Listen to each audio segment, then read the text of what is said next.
Things are starting to heat up for the Toronto Blue Jays in the trade market. We're not too far away from the second half of the season, the unofficial second half of the season getting underway for not just the Blue Jays, but every other team around Major League Baseball. The All-Star game, the All-Star festivities, they came and went, and they were a lot of fun. The swing-off was great. It was a nice touch to what was an amazing game between the American League and the National League. But now it's time to get down to business. Ross Atkins and Mark Shapiro are in the final years of their contracts, and this is it. This is it. This feels like the best opportunity that the Blue Jays have had to get deep into the playoffs. They're leading the division. They're 2 games up on the Yankees, 3 games up on the Red Sox. What will they do now to bolster that rotation, to bolster that bullpen? Because they need some help. And how are they going to acquire it? And what's that help going to look like? We'll break that down and much more coming up next on this episode of 3 Up, 3 Down. Welcome in, everybody, to 3 Up, 3 Down. I'm your host, Peter Vryonis. And let's get into some trade talk. But before we do that, make sure to hit that subscribe button because the support has been unreal on recent videos. We're so close to 3,000, and I can't thank you guys enough for the amount of support that you've been given to me over the days with this content. So if you like the content, make sure to hit that sub button because we post daily from Monday to Friday, and I keep you guys up to date on all things that you need to know come Jays, AL East, National League, whatever it is, the most pressing stories in baseball, I'll have them covered. So yeah, make sure to hit that sub button. But guys, the Toronto Blue Jays are in a very particular position right now.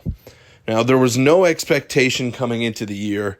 Even if they got off to a hot start, it would take a lot for people to believe that they could actually go make the playoffs, firstly, and then secondly, go deep into the playoffs. Now, both of those things are real now. They're in sight. There's a true possibility that this could happen for Toronto. But in order for that to materialize, they need some help. Whether it is the starting rotation, whether it's the bullpen, they are a flawed baseball team at the end of the day. I mean, they've started to hit more home runs. The offense seems to be coming around. And once Dalton Varsho and Anthony Santander get back, that makes a already formidable lineup even scarier at that point. So I think the Jays are in a good spot offensively. But with that being said, their rotation ERA ranks 25th in Major League Baseball. Their bullpen has been up and down. I mean, they have some nice pieces in there, but we've seen injuries to Jimmy Garcia. We've seen Eric Swanson get DFA'd, Chad Green with some inconsistencies. So they're far from a perfect pitching staff. And Pete Walker and John Schneider, they're doing a great job at honing all of the skills that they have available to them. But at the end of the day, when you want to go on a deep playoff run, you need pitching. And you need the offense to step up, for sure. You need to score runs to win. That's the age-old rule, right? Like you can't win with no runs. So the Blue Jays definitely need to keep hitting and keep swinging the bats the way that they have for the better part of 2 months now.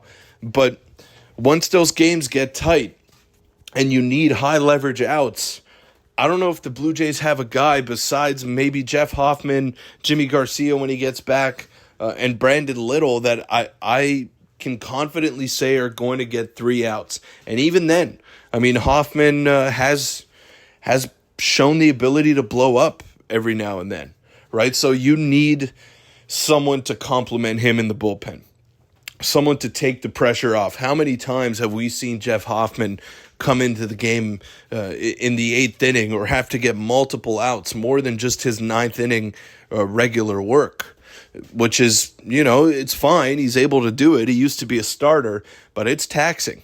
And he's been pitching a lot, as has Brandon Little, as has Chad Green. So the Blue Jays need some reinforcements. And Max Scherzer coming back from injury was a nice one. I mean, they definitely needed him at full strength. Now, can you rely on him to stay healthy from now until the end of the season? That is also a big question mark. Like, he hasn't been healthy for the better part of 2 years now. When he's on the field, he's still great. Doesn't look like vintage Max Scherzer, but he is someone that can give you a quality start in his sleep. That's what Max Scherzer could do even at this stage of his career. but the thumb issue has been lingering. So the Blue Jays need to have a contingency plan, which I'm sure they do, in order to kind of combat that and fight against the fact that Max Scherzer may not be healthy come playoff time. Now, you always got to prepare for worst case scenario, and worst case scenario would be multiple injuries in the bullpen and multiple injuries in the starting rotation. So for that reason, you need to go out there and get a starter that is reliable. Now, is it Zach Gallen? How much is that going to cost? Zach Gallen, his peripherals haven't been great. His actual counting stats have been even worse. So could be a buy low candidate, a former Cy Young contender, guy that's been in the mix for that award multiple times. I mean, I kind of like that if I'm the Blue Jays front office. The one guy that I have been preaching is Nick Martinez, sort of a swingman. He's comfortable in either a bullpen role or in a starting role. The Cincinnati Reds starting pitcher right now. They're going to be sellers at the deadline as expected. And Nick Martinez, not the flashiest name, not someone that's going to, sell tickets for you at the box office. But what he can do is give you innings. And not a strikeout pitcher, pitch-to-contact guy. But when the Blue Jays, who have the best defense in the league, are behind him, I think they're okay with that. The Blue Jays have the most defensive runs saved in Major League Baseball up until this point of the season, and that's why having contact pitchers like Jose Barrios, Chris Bassett, that's why they succeed. That is why they're able to have success when they're out there every fifth day. It's because they have a solid defense behind them. So if I'm the Blue Jays, I'm not looking to get a Sandy Alcantara and empty my farm system. I'm looking to get a reliable innings eater, someone that can really help me out here down the stretch, and someone that I could rely on in the playoffs as well. So it's going to be interesting to follow. But I think the Blue Jays' biggest needs as of now are in the starting rotation and in the bullpen as well. They need help in both of those aspects. So Ross Atkins, Mark Shapiro, they're going to be busy this deadline. They've built a good team this year. They've made some significant improvements to a squad that was very underwhelming last year, to put it lightly. So they've stepped it up. Now they have a job to do. Go out, win the division, give yourself a chance to host a playoff series, and you go from there. So the Blue Jays are in a good spot right now, in a spot that they haven't been in since 2015. So if you're a Jays fan, you can't help but smile right now. It's positive. This is positive stuff that we are witnessing right now. But if you want to go all the way, the Blue Jays need some help. They are a flawed roster at the end of the day. They do have some holes that need to be addressed. And in order to do that, I think they got to be very aggressive. They are clearly buyers now at the deadline. And I don't know when the last time is I said that. Probably 2015, 2016 is the last time that we were able to say that as Jays fans. But the position is clear now. They're buyers. They got to be aggressive.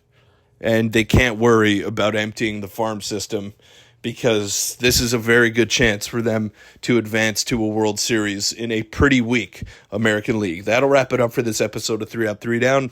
I'll catch you all tomorrow. Thanks for watching.